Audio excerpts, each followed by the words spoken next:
Assalamualaikum warahmatullahi wabarakatuh. Jangan mudah percaya bahwa Syiah betul-betul memusuhi Yahudi. Bagaimana fakta sebenarnya? Kita coba mengulik faktanya secara singkat. Fakta pertama, Iran adalah negara Timur Tengah yang memiliki komunitas Yahudi terbesar setelah Israel. Media Yahudi, JewsVirtualLibrary.org, dengan tajuk Jews in Islamic Countries, Iran, menuliskan pada 2019 silam, terdapat 100 sinagog atau tempat ibadah orang-orang Yahudi di Iran, dan 31 diantaranya berada di Tehran, ibu kota Iran. USA Today menuliskan bahwa Iran yang telah menyerukan agar Israel dihapus dari muka bumi justru mengizinkan ribuan orang Yahudi untuk beribadah dengan damai dan merasa mereka lebih dihormati daripada Muslim di sana. Fakta kedua, National Interest menuliskan sebuah artikel dengan judul Israel and Iran are enemies, but they join force to stop Iraq nuclear ambition. Yang artinya Israel dan Iran adalah musuh, tetapi mereka bergabung untuk menghentikan ambisi nuklir Irak. Pertanyaannya adalah, bukankah Irak adalah negara Muslim? Exactly, tepat sekali. Seperti apa yang kita paparkan di awal, bahwa permusuhan orang-orang Syiah terhadap Islam Sunni jauh lebih besar daripada ke Kristen atau kepada orang-orang Yahudi. Ni'matullah Al-Jaiziri mengatakan, mereka Ahlus Sunnah adalah orang-orang yang kafir dan najis berdasarkan kesepakatan ulama Syiah Imamiyah. Mereka lebih jahat daripada orang-orang Yahudi dan Nasrani. Tetapi jika Anda menanyakan langsung kepada orang-orang Syiah, tentu saja mereka akan mengingkarinya, karena mereka sedang bertakiyah atau membolehkan berdusta demi menyelamatkan keyakinan mereka. Masih dari National Interest menuliskan bahwa Iran dan Israel telah menjadi sekutu sebelum revolusi Iran terjadi, dan Tel Aviv terus menyalurkan senjata dan bentuk bantuan keamanan lainnya ke Tehran, Iran selama tahun 1980-an. Meskipun secara retorika pemimpin mereka Ayatollah menyatakan bahwa mereka anti-Israel, orang-orang Syiah terus saja mengulang sejarah pengkhianatan mereka terhadap kaum muslimin. Israel adalah salah satu negara yang bersedia memberikan Iran senjata dan intelijen untuk memerangi saudara muslim kita di Irak. Kenapa pengkhianatan Syiah begitu mengerikan?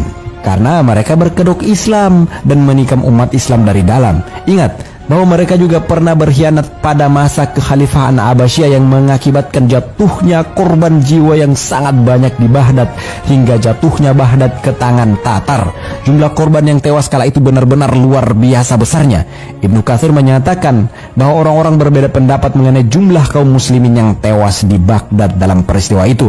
Ada yang mengatakan bahwa 800 jiwa, ada yang mengatakan bahwa 1.800.000 jiwa, dan ada yang mengatakan jumlahnya mencapai 2 juta jiwa korban yang tewas, dan korban-korban tewas tersebut berada di jalanan layaknya gundukan tanah yang bertumpuk. Semua itu terjadi akibat adanya pengkhianatan yang dilakukan oleh Syiah yang membocorkan kelemahan pasukan kaum muslimin dan melemahkan pasukan jihad.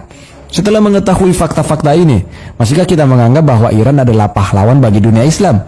Dan masihkah kita menganggap bahwa persoalan antara Sunni dan Syiah adalah persoalan biasa saja, dan perpecahan antara keduanya adalah propaganda kaum kufar? Ingat, seorang mukmin pantang jatuh di lubang yang sama. Apa yang harus kita lakukan?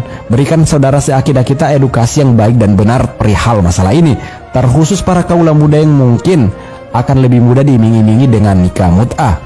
Kita harus lebih waspada terhadap gerak-gerik mereka karena sangat tersamar, dan mereka pandai berbaur bersama kaum muslimin.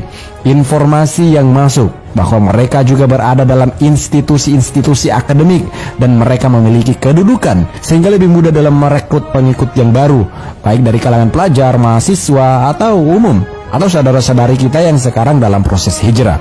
Tingkatkan kewaspadaan, tetapi jangan anarkis, karena negara kita adalah negara hukum. Tulisan kita jawab dengan tulisan, argumen kita lawan dengan argumen, dan narasi kita sanggah dengan narasi. Yunus bin Abdul A'la, murid senior Imam Asy-Syafi'i, mengatakan, aku pernah mendengar Imam Asy-Syafi'i bila menyebut kelompok Syiah Rafidah, beliau mencela mereka dengan celaan yang paling buruk. Lalu beliau mengatakan, mereka itu komplotan yang paling jahat. Catatan akhir kita adalah, masalahnya bukan akar persianya, tetapi ajaran Syiahnya terkhusus pada sekte-sekte Syiah yang begitu ekstrim dan keras. Bahkan ada sahabat Nabi kok dari orang Persia yang kisahnya begitu masyhur dan sangat apik. Beliau bernama Salman Al-Farisi yang berasal dari Persia. Wallahu a'lam bishawab. Jika kamu merasa bahwa informasi ini bermanfaat, bagikan tautan video ini untuk saudara muslim kita lainnya di luar sana, di media sosial yang kamu miliki. Dan jika terdapat kesalahan datangnya dari kami, benarnya datangnya dari Allah Subhanahu wa taala. Tetap jaga iman dan jangan tinggalkan sholat.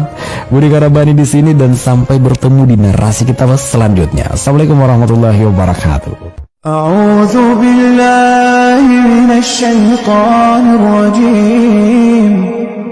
Bismillahirrahmanirrahim. Idza المنافقون قالوا نشهد إنك لرسول الله والله يعلم إنك لرسوله والله يشهد إن المنافقين لكاذبون